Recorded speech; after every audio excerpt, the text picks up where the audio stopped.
Assalamualaikum warahmatullahi wabarakatuh. Alhamdulillahirabbil alamin wassalatu wassalamu ala asyrofil anbiya wal mursalin Muhammadin wa ala alihi washabihi ajmain, amma ba'd. Puji syukur kita panjatkan kehadirat Allah karena berkat rahmat dan inayahnya kita bisa bersua kembali dengan para pemirsa Cendekia TV yang dimuliakan oleh Allah. Pada sesi ini kita akan membahas tentang bagaimana kalau seseorang berpuasa tapi tetap maksiat. Pemirsa Cendekia TV yang dimuliakan oleh Allah, Allah mensyariatkan puasa agar kita menjadi orang yang bertakwa, yaitu orang yang melaksanakan perintah-perintah Allah dan menjauhi larangan-larangannya. Tapi dalam kenyataan target puasa ini belum bisa terrealisir secara maksimal. Kita masih menjumpai banyak muslim yang selama bulan puasa masih melakukan maksiat. Tempat-tempat maksiat tetap terbuka dan para pelaku kemaksiatan masih melakukan rutinitas mereka sama seakan-akan ini bukan bulan puasa. Padahal bulan puasa ini bulan yang sangat kondusif untuk melakukan amal kebaikan dan menghentikan amal-amal keburukan. Setiap hari, setiap malam Allah mengirim malaikat yang berseru, ya baghiyal khairi absir wa ya baghiyas syarri aksir. Wahai pencari kebaikan, bergembiralah. Wahai pencari keburukan, berhentilah.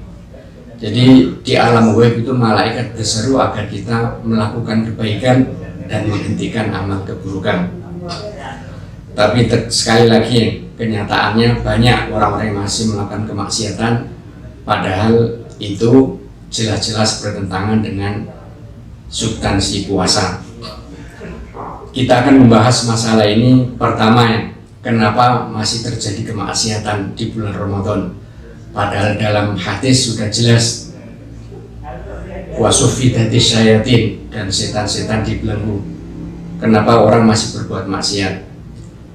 Mengenai hadis dibelenggunya setan-setan di bulan Ramadan, itu ulama mengatakan bahwa itu hanya kiasan.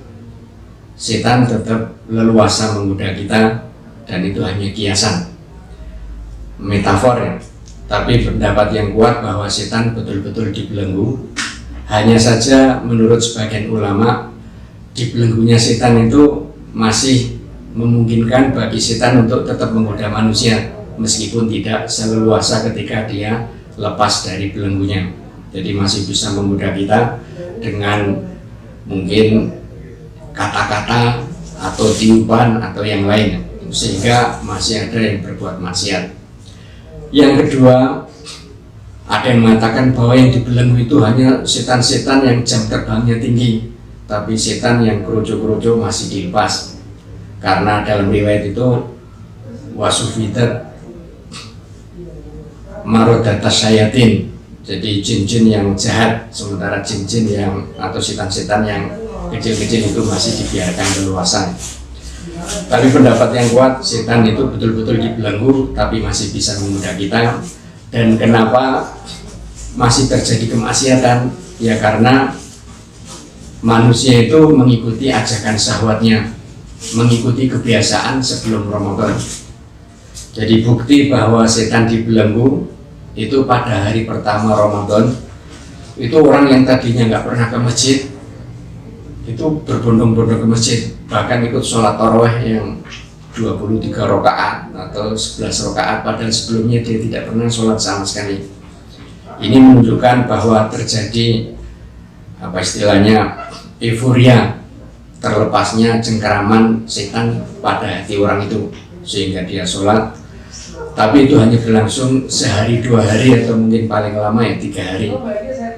Setelah itu yang terjadi adalah kebiasaannya dan dorongan syahwatnya yang mendrive atau mengendalikan dia.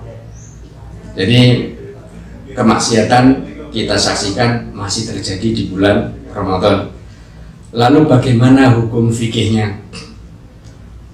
Ulama madhab Dhohiri seperti Dawud dan Ibnu Hazm al-Dhohiri berpendapat bahwa perbuatan maksiat itu bisa membatalkan ibadah puasa yang kita lakukan. Di antara dalil mereka hadis Rasulullah SAW, malam yadak qaula zur wal amala bihi falaisa lillahi hajah fi ayyata ta'amu wa syarabahu.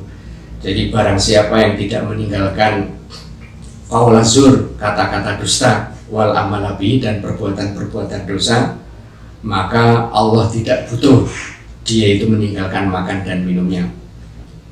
Juga ada hadis, laisa siyam minal akli wasyurbi, innama siyam minal lahwi warrafati. Jadi sesungguhnya puasa itu bukan hanya sekedar menahan diri dari makan dan minum, tetapi hakikat puasa itu menahan diri dari kesia-siaan dan perbuatan dosa.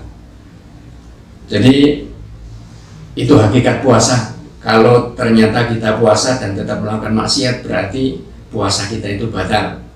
Juga mereka beralasan dengan logika ya, melakukan hal yang mubah seperti makan dan minum yang di bulan selain Ramadan itu halal.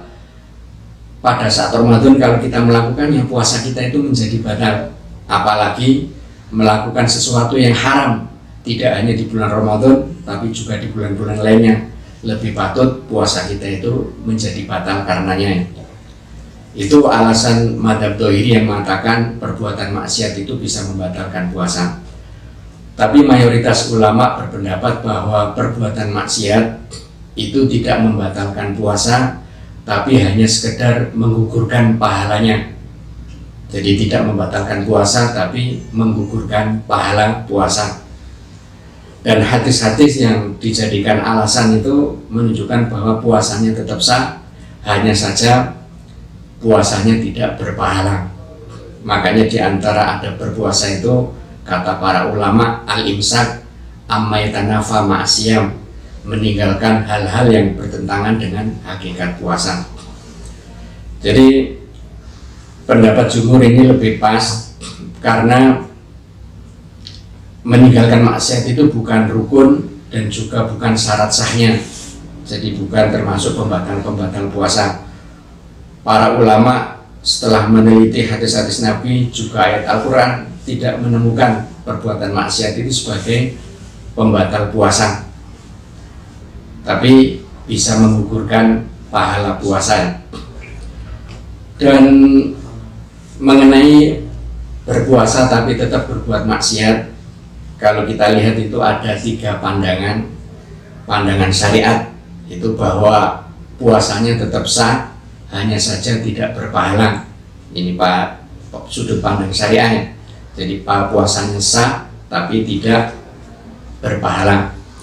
Terus yang kedua, pandangan orang lain terhadap pelaku maksiat yang dia tetap berpuasa. Di satu sisi kita harus menasihati dia, tapi di sisi yang lain kita tidak boleh